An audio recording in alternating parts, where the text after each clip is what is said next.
at Home. Hello and welcome to Sonnets at Home. This is an online immersive experience where you're going to enjoy some poetry, discussion, live music, and you'll also get to create your own poems with whoever is watching at home. You also get to create your own poems for whoever is watching at home. So before we get started, why don't I introduce who we are? So we are Modha Ayu. We love making immersive experiences, live immersive experiences, in-person immersive experiences. We are at the core a storytelling platform that uses technology to create these immersive experiences for events, theater, poetry events, festivals, and many more. So the kind of services we offer is original content like Sonnets at Home, which you're tuning into right now. We also have client consultancy, so we can make immersive experiences for your event. And we also have merchandising, so check out our store at www.modhut.io. So to begin, to find out more, we're going to put on some of our links on the site, on the screen right now.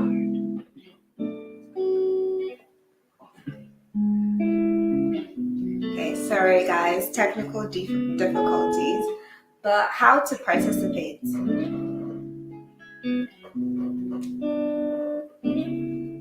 So to participate, you need to scan the QR code that's on screen right now.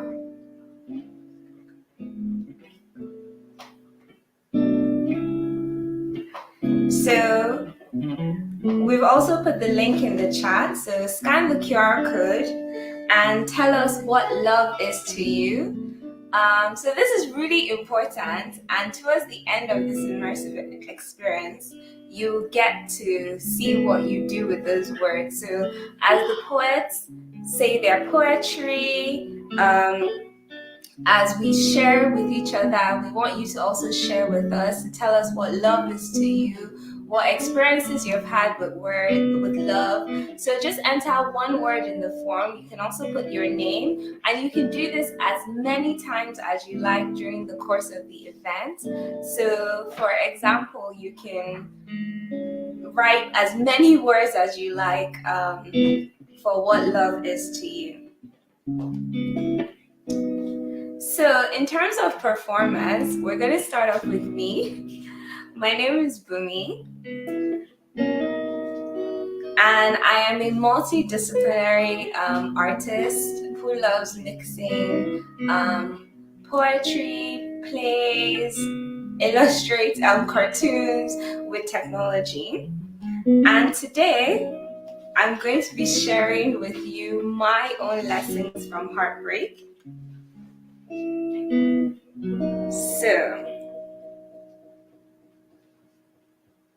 So these poems are very personal to me, so it's going to take me a bit of time to start off with. So the poems I have for you today basically take you through the journey of my the loves I've had so far in life. So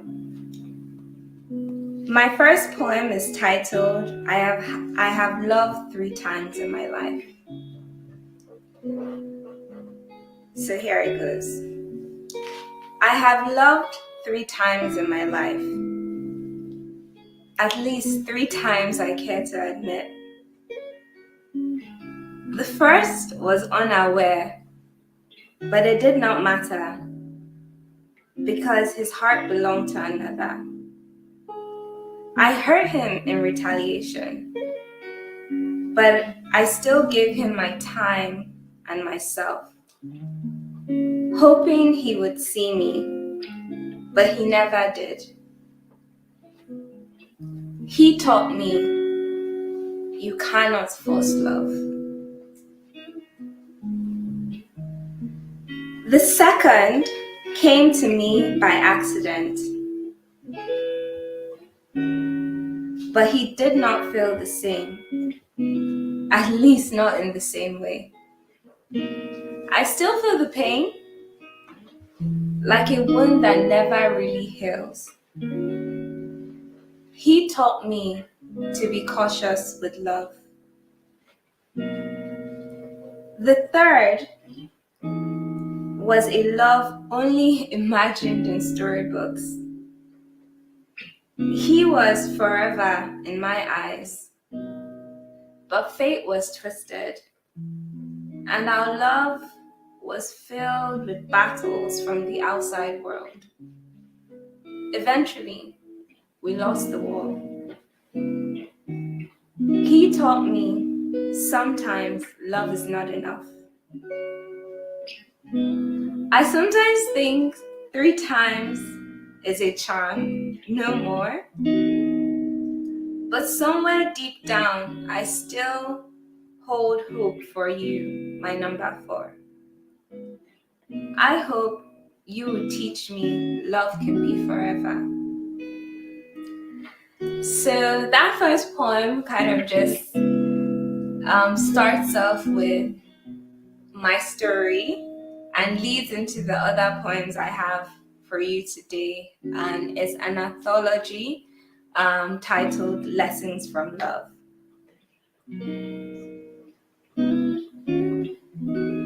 Lesson 1. You cannot force love, although love itself is a force, a magnetic force to be exact. When it is meant to be, it attracts. And when it is not meant to be, it repels. Try as you might, they repel away. Try even harder, they repel harder. Constantly pushing you away, leaving you in free fall. You cannot force love. Lesson 2. I am reckless with my heart. That I know.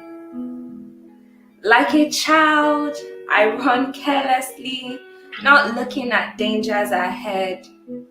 I run and I run, free, my hair blowing in the wind, willing to catch any ride, at least suitable enough, ready for any adventure, unaware of stranger danger. Till one day, I got hurt bad. As I wiped away my tears, I heard my inner voice, like a mother soothing her child. Be cautious with love.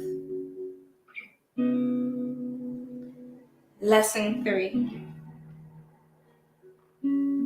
You made me laugh. And as I chuckled, it slipped out. I love you. Who said it first? Doesn't matter. All I know is in this moment, I love you. Today was a bad day. You held me tight. And as you cradled me in your arms, I thought, I love you even more. I fell asleep on your couch. You carried me to bed. I love you more than all the stars. It's the little things you excel at. But with the big things, you fall short. You weren't there when I needed you the most. Again and again, I start to question, do you love me? I question our love. You reassure me. But it doesn't make sense. I think you believe it, that you love me. I mean, that's the only explanation. You believe it, but I just feel your love is not enough. So, those are my lessons from love.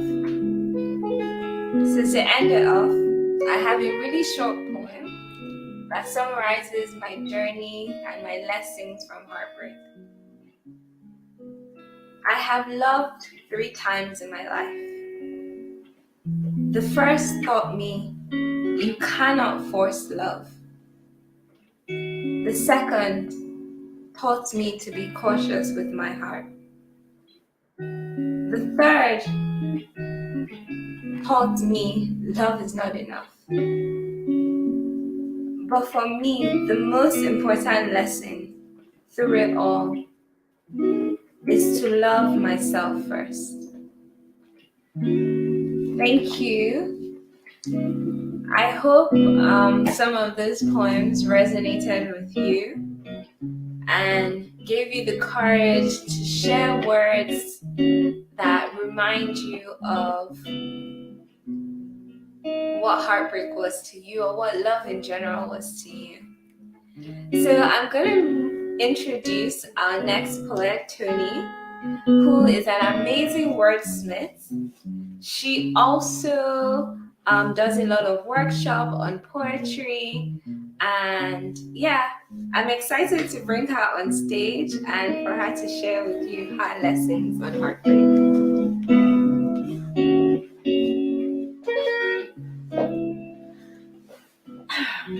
Hi. Hi everyone. I hope everyone can hear me. It's quite poetic that right now it's raining outside and like the vibe is very solemn. So if you're home and you're relaxed, I know modern flats don't have fireplaces today, but light a candle, grab a glass of wine, because we're entering the feels universe. And Bumi has really set the tone, really set the pace for us with the lessons on love. So I'm going to share a few pieces with you, 3. The first piece I'm going to share with you is in response to, I'd say, the last time I came close to love. And it's very brief. So yeah, enjoy. The funniest part was that I knew. Not that it was too good to be true, but that you were too good and therefore untrue. Not even to me, but to you. Yes, I knew. From the moment I let you into my life, like I had limited time with us in the limelight, I was on borrowed time like I had rented a Lime bike, but either way I knew. Because you were too good to be true to you. And that one is just about following your gut feeling in love. Like, you can feel things, but if your gut speaks, listen. Lie here. That's your bad for open your ears. Because the lessons that come after are not worth it. The pain that comes after, not worth it. My next piece is one of my oldest pieces. I wrote this over 10 years ago, but it's still one of my favorite pieces. And when I was told that the theme for tonight is lessons of love, lessons from love, and this is the first piece that came to my head. And it mirrors, the piece encapsulates what I've witnessed in love from the relationships around me. Relationships, like dynamics between friendships, between families, between my parents, between my siblings, my friends. Every relationship has somehow found its way into this piece, and it's my favorite, probably top 3 pieces, and it's called Questions About Love. But I don't know that there are that many questions in it. So enjoy. If I were to love based on the love around me, following the actions of the love that I see, I'd be a cold lover. I'd be icy. But that is the reality of what my eyes see. From cloud nine, they've seen couples fall. They've witnessed a lover become a thrall and watched as romance has uninstalled itself from relationships, letting all things sink, leaving each other on the brink of what seems to be worse than love.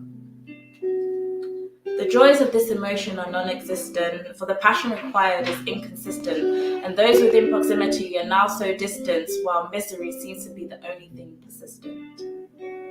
The fear of loneliness seems to exceed personal felicity, and happiness itself loses all simplicity, and love then becomes the toxicity to which we apply to each other in complicity. You see, love was meant to be a feeling of bliss, so my mind and my eyes are at war by this. How does one go from perfect to a lover and miss, and can they ever return? I've seen love damage more than a hurricane, leaving people clueless, knowing not where to start again. Confused as to who's the victim and to whom belongs the blame, destroying all foundations, leaving their hearts along the vein of love. My pupils are learners of vision. Sight is the school in which they attend. Experience their teacher, sagacity their friend. So they watch and learn and take notes to the brain and try to work out the way things should end. But the reality is that it's never the same. To some it's a quest, to others it's a game. So the endings are different to each and every name. But one thing that's constant is that they all experience pain. However, some adapt to smile, renewing it each day, while others give up and simply walk away. Just know that no two lovers love the same way. Thus, I've grown to use my heart less, therefore seeming heartless, when in fact I am guarding my heart lest someone makes it feel safe. For I aim to be a lover, sorry to a fool. For in love I find it may be sorrowful. And to what essence is this if love is of sorrowful? So I shy away my personal cocoon and delay observing the outside life of what they call love. Thus my eyes have become a window to my mind, and their sights have overpowered decisions that are mine. Love no longer comes from deep within my heart, but rather what my eyes have seen and learned as an art. Is love a wine? Should age define how it would grow to be so fine, or does one just learn to love over time? Or does one just practice, live and dine, grow in love and learn by mind and not I? For who really holds the manual to love? If we did it in our own way, without plagiarizing the movies, simply love and live instead of allocating duties, would this work out as there'll be nothing to work out? My eyes have seen how not to love. I'm just not sure if I ever can. But I am yet to learn how to love or to ever be loved by a man.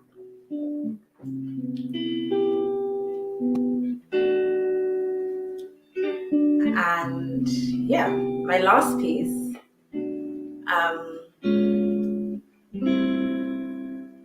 it's just a little note to, I guess, the people that come after me about the lessons. And this is called Letter to You. When I think of the lessons I want to teach you, the advice I want to leave with you, I often think about the harsh dealings of life. I often think about the harsh dealings life has served and my greatest takeaways. I've learned, however, that those are not the biggest lessons. Truthfully, the biggest lessons come from what could have been. I could have loved earlier, myself first, then others. I could have tried all, for me and for love. I could have cried more, in both sorrow and happiness. I could have just felt. Because life without feelings is death, and I was dead long before I decided to live. But you, my child, will feel. You, my child, will live. Thank you.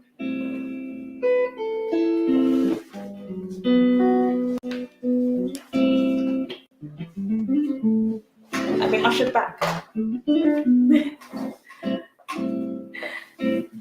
Yeah, so this is now the part for our Q&A.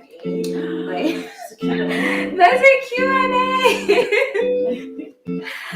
So, first of all, those pieces were like super cool. So, my first question for you is, so what made you start writing poetry first of all? Oh my gosh, I hate this question. Oh no! No, to be honest, I hate questions, so it's not this question. What made me start writing? It's funny. There's two stories. It depends on which version is I don't know, because both of them are just as valid. So I started actively, consciously writing poems in A levels because I had so much to say, but I didn't want anyone to know what I had to say. So I often refer to my poetry as concealed revelations. So at the depth of all these pieces, there were things that were going on in my life that I didn't want people to know because I was really ashamed. But then I needed to let it out. So poetry was sort of like my release in that way. And that was like how I actively started doing it. But poetry itself, my first poem, was written when I was 8 years old. Oh wow. Yeah, so I used to go to drama school. I have the ability to act. And for our exams, they asked us to perform poems. And I remember I was practicing. And I was like, and then the week before my exam, I showed up at drama school and I was like, I want to do this poem. And then he read it. My drama instructor at the time read it and he was like, where's this from? I was like, I wrote it. And he was like, no, you can't do your own. I was like, but I want to. And I performed it for him and he was like, don't ever drop the pen. Oh. And so yes, I wrote my first poem at age 8 and I still have the poem in the house. But yeah, so I guess it was always a thing. And then even in secondary school, like I used to write poems, I used to perform. But then it was a very like passive thing then. But it wasn't up until I got to college, A levels, that I became very active with it. So which one do you think, when would you say I started writing? I would say when you were 8. And why? Like why? Because I wasn't satisfied with the standard that was out there. I mean, that's what the 8-year-old me was thinking. But yeah. No, but that's amazing. I'm like a firm believer that we sort of come into this world like in a way knowing what we're meant to do, which is why like when you're really young, there's just something that like draws you to something. And I imagine like the 8-year-old you was just drawn to poetry because other people are just be like, It's weird because the 8-year-old me had so many ambitions, like things that, yeah, they're not for the camera. She had so many ambitions, like, and I just remember being a poet wasn't even something I realized that people could do because in my head all the poets were dead, right? And if you go through school and you're learning about people that are just really, really old or dead.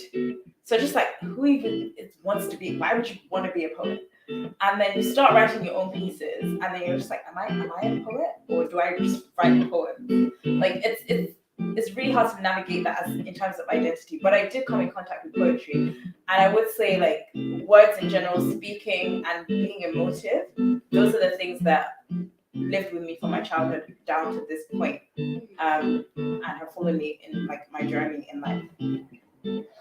That's like a really lovely story. So my next question is, what word like do you think about when you think about, or what is like your biggest lesson from love? If you asked me this time last year, I would have said love is bogus. But then this year, I'm gonna say the same word. Love is bogus, but in the sense that love defies all laws. With love, there's no logic. With love, there's no rationale. With love, there's no reason. And for that reason, you have to be very careful and mindful with love because it's very easy to lose yourself to it. But it's not something to be afraid of. Feeling love, I think love is an ultimate feeling, and it's one that when you lean into it, it's beautiful. And it doesn't always have to be romantic. I think finding romance and love in your partner, it's top tier, and it's nothing compares to it. But then the love that you have in friendship, the love that you have with your family, those two they're just as powerful. And when you don't have the romantic love, they feed you in a way that you don't feel like you're lacking. I mean, people, human beings will crave companionship. It's natural to do that. But I think embracing love in all its forms, in all its ways, in everything that we do, just allows us to live life to the fullest.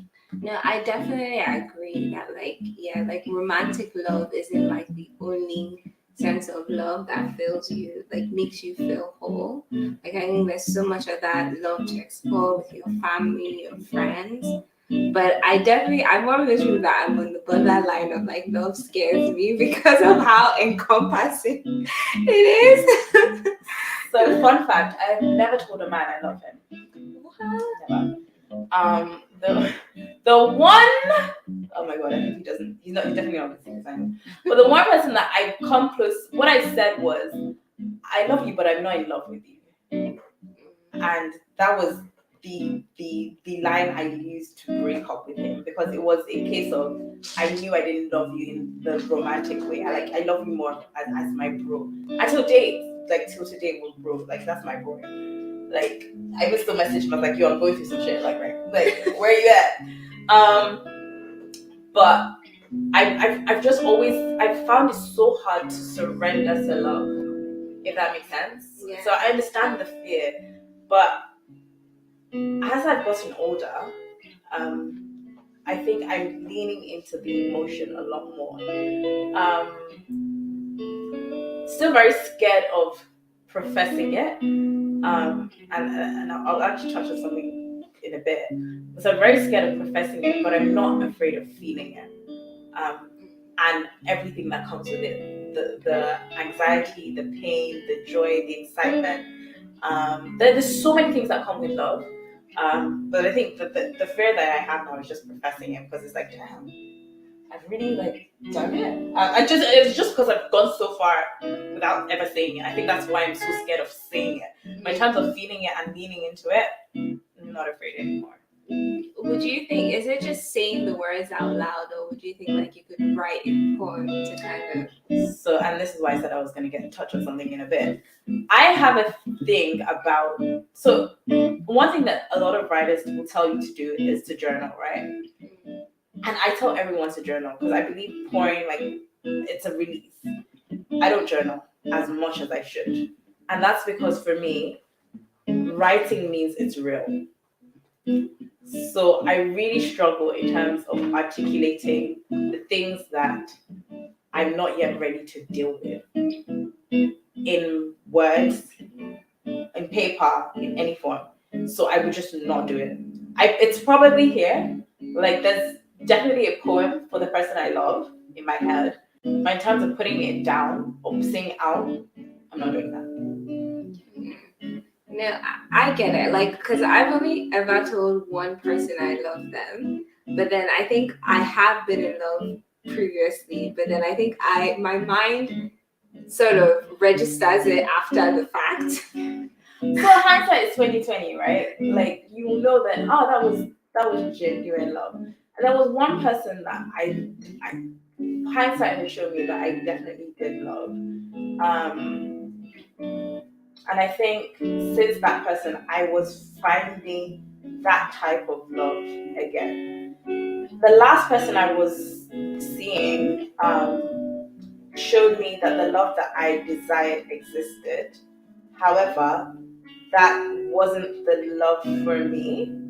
It's not the love that I need, if that makes sense. So I've understood love to be very dynamic in that sense. Like there's what you want and what you need in love. And this is where I say that love is bogus in the sense that you can follow the love that you want and ignore the love that you need. And that it's not self-serve, it's not great for you, because the outcome of that means you're probably going to lean into toxic situations. You're probably going to like betray yourself. You're probably going to lose who you are. Which is why it's always important to stay founded, like loving yourself. Like you understand what the truest version of love is when you love yourself, because you'll quickly be able to identify when you're not doing something. Like the language is used to yourself. That's it. I don't love me if I'm talking to myself that way. And the moment somebody else talks to you in a way that it won't register as love. Like there's nothing the person can say. If you love me, you can't speak to me that way because I don't speak to me that way. If you love me, you won't treat me that way. You won't. So you're quickly able to like disassociate all of those things. And I think just understanding like generally like what the love is for yourself first.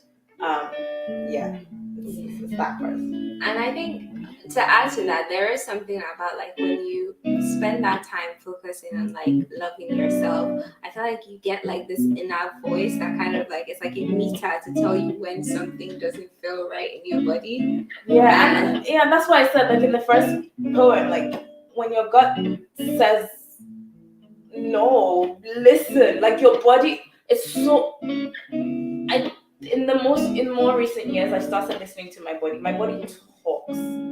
Like my body says a lot. And when people say body language and all of this, my body speaks like 10 different languages probably. But I listen to my body and I listen to what my like the innermost things in depth of me is saying. And I just when something doesn't align now, I just don't do it. Because with that last situation that I was in, at the back of my mind, I knew. Like I knew.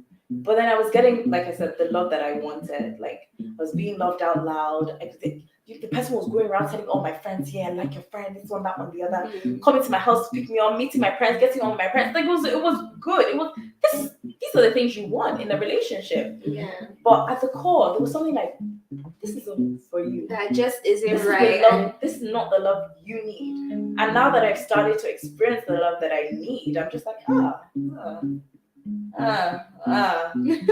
but then that's forcing me to listen to me more. Like it's forcing me to understand myself more. Like it's a love that's making me love myself more first, and therefore love the person just as much. Yeah, like they say, like you can't love someone else until you love yourself. Honestly, you can't.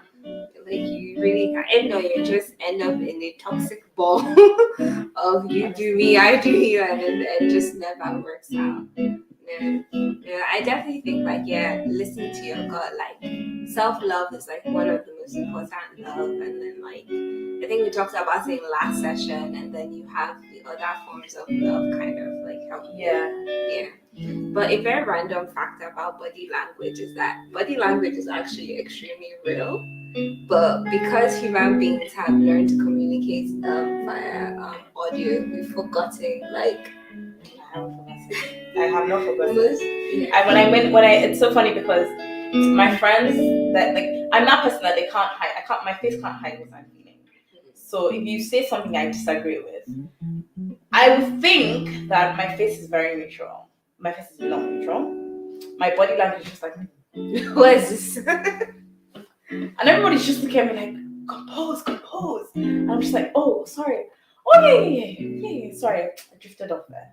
But I understand like body language, and because I know my body speaks, I then speak to like I listen to other people's like characters, so I can tell when there's people in the room that are anxious and shy, or when someone's like I have a friend, he paces, and whenever he's pacing, before I used to be like, oh my god, stop it, you're annoying me. He still annoys me when he paces. But now I've learned that he's pacing because he's anxious about something. So what I tend to do is I'm like, so what are your plans for today? And then,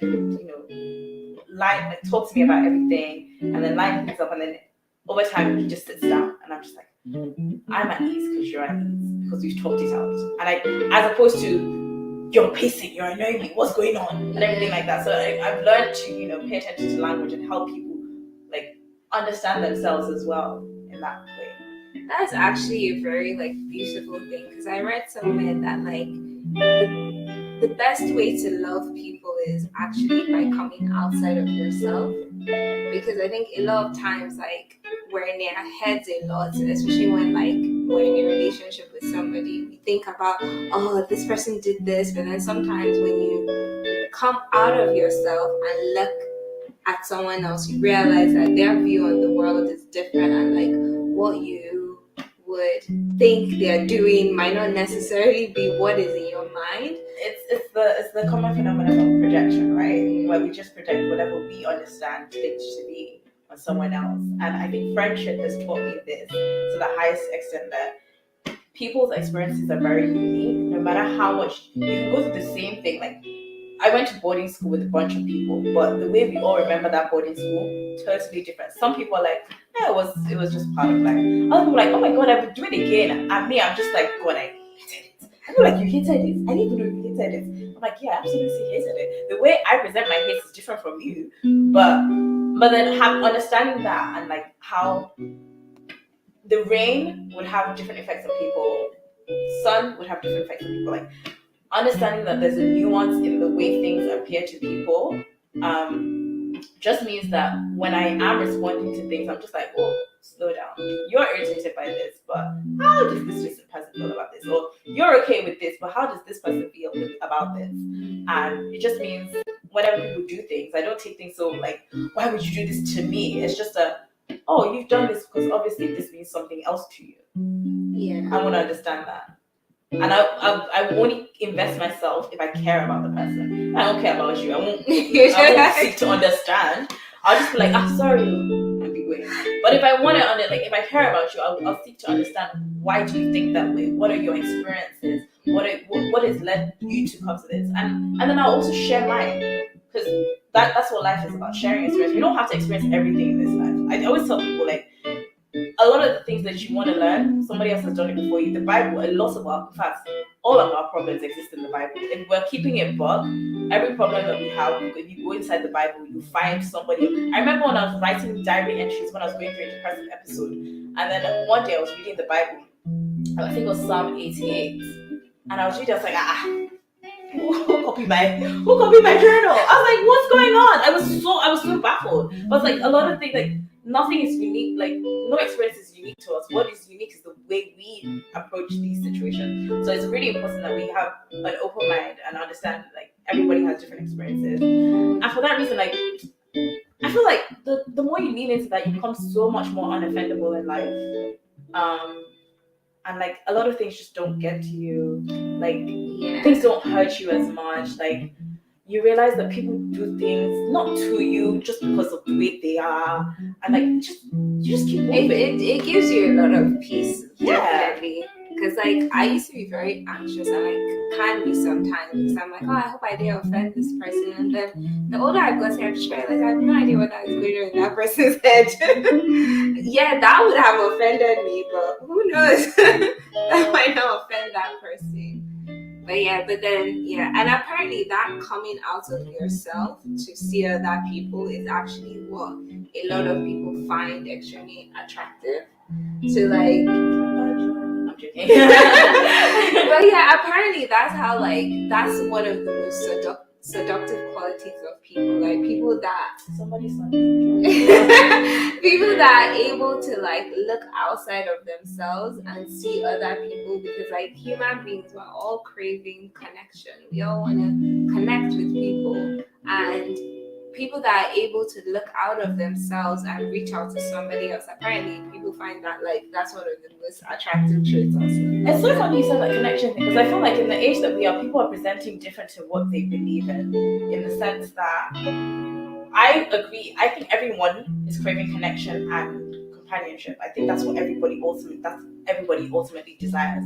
However, I don't know if it's online, but everybody's pretending that that's not what they're about. Oh, I'm such a homebody. Oh, I'm so introverted. Oh, this, that, and the other. And this is not to say that there aren't introverts amongst us. This isn't to say that there aren't homebodies. This isn't to say that people don't need to recharge their batteries. But it's like, I think there's a dual, like, nobody wants to come out and say, I want companionship, I want connection. Like, there's a level of shame attached to it. Where I'm just like, well, why do you think you could do life alone? Like, God made Eve for Adam. Like, nobody's supposed to be alone. Like, you have friends, you have family, you have, like, make connections. Like, I think why are people fighting it? I think it goes back to our first point in this, which is that fear. Like, a lot of people want love, but are also afraid of it because it is very like all encompassing.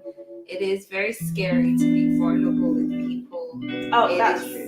So I think it just goes back to that fear, like, oh, you want this thing, but then you need it, but then it's also scary. What makes vulnerability scary?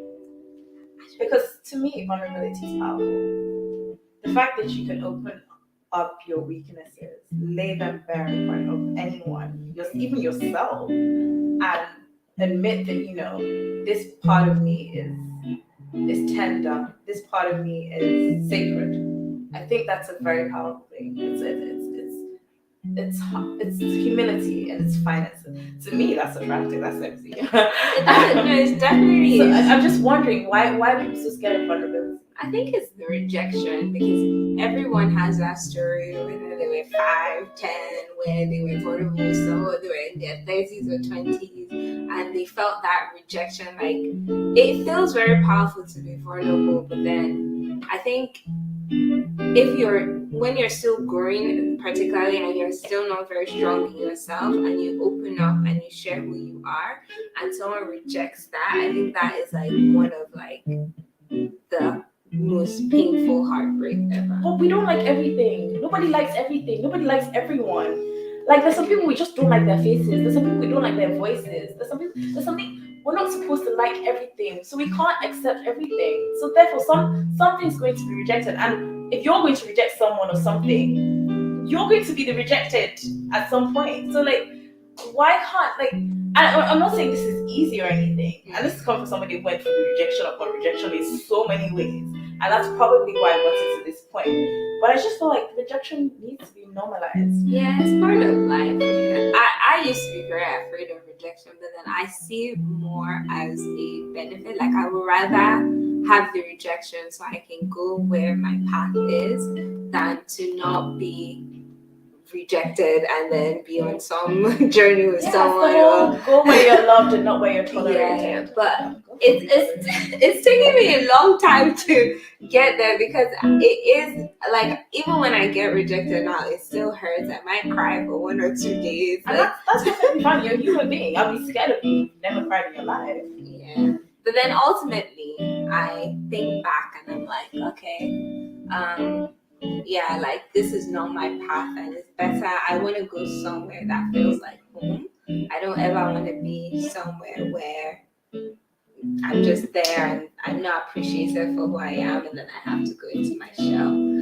But oh yeah, I wanted to see what people have been entering. Oh, someone started off as pain, vulnerability. I guess we discussed that. So we're gonna move on. Oh, spicy. Yes, love is. My love is definitely spicy. Sometimes it comes with a bit of attitude and sass. That's like what people say. That's the way Nigerian women love. No, do you know what? Somebody asked me recently, like, am I a wicked lover? And I was like, what's a wicked lover? They're like, okay, so I think the example was, your husband is, in his early 40s. He's just come back from playing football, and he has injured his leg. What is your response? I was like, who says you can't play football? I feel like, yeah. But at the same time, I've run the bath for him. I've made food. I come. Let me massage you for you. Don't wait, baby. I feel like that's how like all her German friends are. Like, but the truth is, if you love yourself, why would you change those 20-something years? You're in your 40s. The problem is you don't show yourself love. Why am I supposed to now show you love first? So obviously, I'll show you that what you did show yourself, that's what it is. But I'll show you that there's still love for you here. Yeah. I get that. So I think that's spicy love. I think that's almost literally how like most Nigerian parents love. Like, they'll be like, "Who sent you to break your leg?" You're like, "Oh, my leg is broken." But then they'll still care for you, pay for your hospital bill. Have you eaten? They'll give you food. But I just always think, you have to say that. Like, I'm already in pain, but I take it as you also have to warn the person so they don't break their leg again. Maybe that's also if you break your leg the second time, I'll just think like the next time. In fact, when your legs, should I help you break your leg again? That's what I'll ask after the second time. Yeah. Oh, powerful. So yeah, if you're at home, like please, the QR code is gonna come on screen again. So try to enter. Love is home. I love that one. By love is home. Yeah, love is definitely home. Love is definitely home. Love is when you can be every version of yourself, the truest version, the razzest version, the shyest versions, the scariest versions, the boldest version, every version of yourself. Yeah, definitely. Like that's how I see. Like I have a couple of poems about like how love is like home. Is where like you don't feel rejected. Like you said, you can good self. You can have your bad day. You can have your horrible days. You can have your good days. You can cry, and the person will just be there. Or the people will just be there. So definitely. Do you write about love a lot? I do. I write about love a lot, but I am moving on. I used to write about, so when I started writing A levels, that was the only thing I could write about, and I'd never been in love, so it was very wild to me. I was like, wow, Conscious Pilot has a lot to say right now. But it was weird because I kind of felt like I forced myself to stop writing about love. And then when my grandma passed, I remember they asked me to come and write a poem, and I had nothing to say. I was like, but I loved this woman, and I don't have anything to say, and I felt so bad. And I eventually wrote something, and then I just didn't write any poems for like a year or 2 years after that. And then the first poem I wrote after that just wasn't about love. And it was only recently that I started writing about love, where I, started talking to myself, like having those conversations with myself, like, what does love mean to you? Do you love yourself? What love has happened? What love do you receive? And all of this, like, so it's more about I think my love poems now are conversations about love with myself. Yeah, I just write about love a lot. I write about love a lot, mental health, and then also religion, but from like a I don't know how to explain the perspective, but from a perspective that religion is real, at least spirituality is real. But then what I like should we think about religion a bit more? What are the things in religion that we should take out, keep? Like who even created religion again? But then I do believe in like spirituality and there is a God and there's like something beyond us. So these are like the three topics I write. Or if I'm writing a play, then I tend to write about Yoruba fantasy. But a lot of times about love or mental health. Because like for me, I started writing I'm not very expressive as a person. Like I don't really say what's on my mind a lot. I might tell like one or two friends, and then I started writing to help me like express myself and to talk more. And like I said, like love, I always know I'm in love after the fact. Well, identify what love is and lean into it for yourself. I'm begging you. I'm trying now, but like for me, it's always after the fact. Like maybe I stop talking to that person, and I'm like, oh, did I?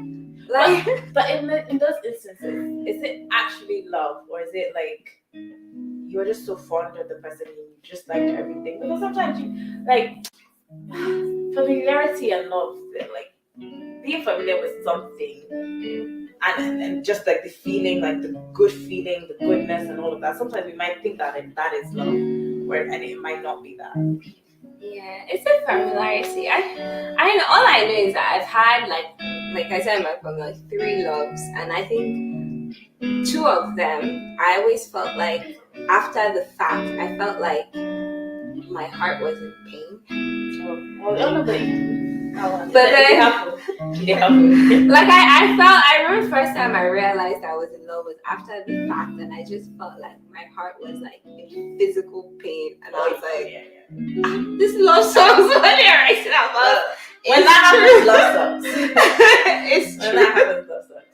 It's true. So I started write, and I write about love a lot because I'm trying to help myself express my feelings more. Like I'm more of a acts of service kind of person. Like I care about you. I show up at places. Like I'll help you. You can call me and I'll be there. But then to actually say it is something that I've been trying to practice through my writing. What I've been writing about in recent years is grief. I've been exploring the emotion of grief and exploring the pains of grief and the emotions attached to it. Love is the common feeling attached to grief, because I mean, people will tell you all the time, what is love? Like, what's that quote from Avengers people? What is grief if not love enduring, or something like that? But I feel like exploring that has really helped me like become a lot more expressive, because you realize there's no time. You actually have to tell people what you're thinking, what you're feeling. So it's really important. And I guess that's kind of also why I'm a bit like, before I was not expressive. I was very like, I was my ex used to call me a cold-blooded Leo, to be precise. Oh, wow. But now I'm just like, let's hold hands. I love friendships that allow me to hold hands in public. Like, that's really hold hands and like there's some people that just wouldn't even like ask questions. They're just like, you just put your hand out, they just put it down. They love it. I have some guy friends like I hold their hands, like, what are you doing? I'm just like, you shall remove my hand. I'm not blocking. Sorry. Let them, at least I said there's still some girls that will still move to you because they can see that you're holding hands. That is good. I'm selling you a market. But yeah, I just become more like, I want to be with my friends. I want to love out loud. Yeah, that I definitely want to do that too. More love out loud, live out loud, express myself, like just be more free. I think that's my own thing, like in every sense of the way. But we're coming to the second half of the final half actually of this evening. So if you've been entering your words, we're gonna create a poem with the words people have been entering in today. So if you haven't yet, scan the QR code. There should be a link in the chat. And we're gonna flowers in the desert. Those are like imperfect. Yes, love is imperfect.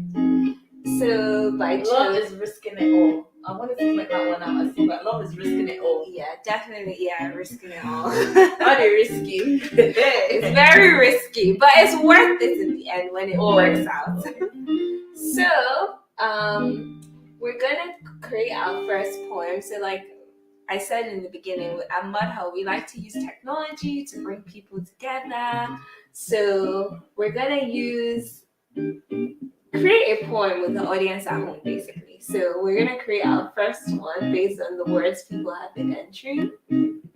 So I'll wait for the producer to get started. Can I just say, I really love like this use of technology. I went to a wedding recently, and I remember telling myself after, like I've started telling people, I was like, I want to have a QR code on the wedding program that just gives people information and like interactive stuff to do while they're waiting between stuff.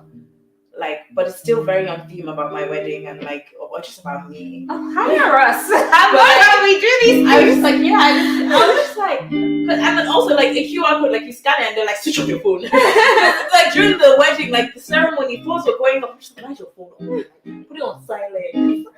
But yeah, then hire us up for your wedding. Looking forward to it. Okay, so we're generating our first poem. Ooh! Do you want to read it out loud or should I? I'm gonna have a go at this. My love for her knows no bounds. I'd climb the highest mountain to kiss her lips, feel her skin, and show her how much she means. The sparks between us ignite like stars in the night skies above.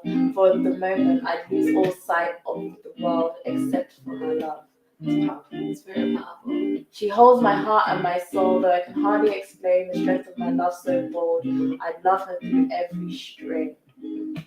My love for her is so deep. I'd do anything and everything. Wow, I wonder what words made this word. I think in the next I'm probably risking it all. That second paragraph, the sparks between us ignite like stars in the night skies above. For a moment, I lose all sight of the world except for her love. Bruv. That's right. If somebody said that to me, I have their babies. I'd be like, as they finished the sentence, I'd be pregnant. Yeah, this is the thing that scares me about love. The all-encompassing. Like I want some autonomy. It's just like, how am I not seeing anything but yay? Okay, we'll do two more.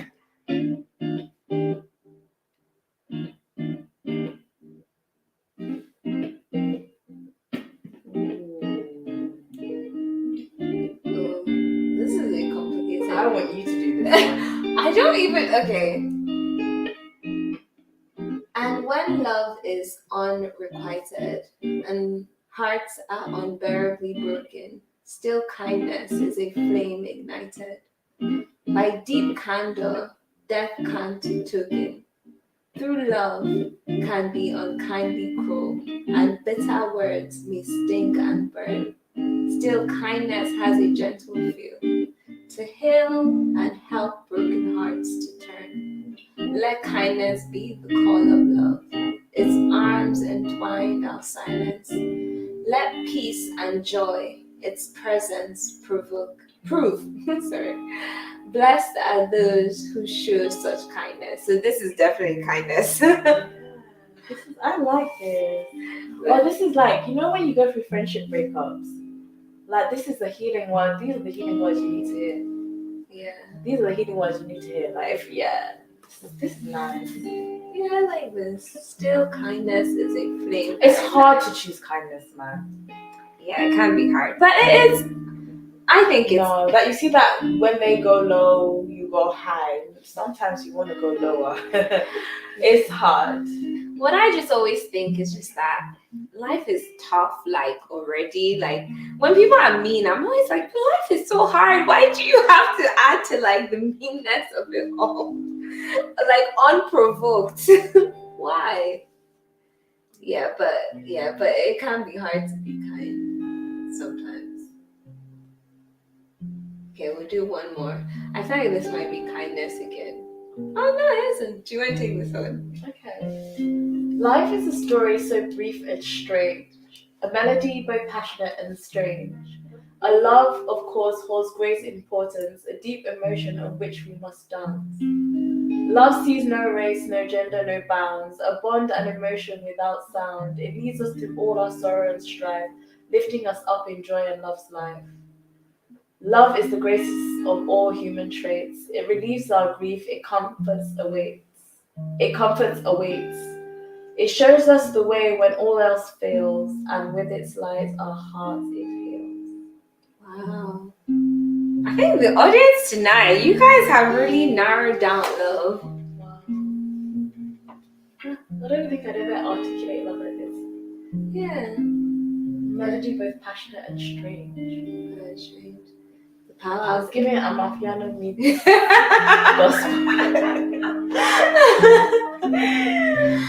feel like the word might have been home. I feel like it was trying to, or like maybe safety was actually. It was trying to. That love is shaking.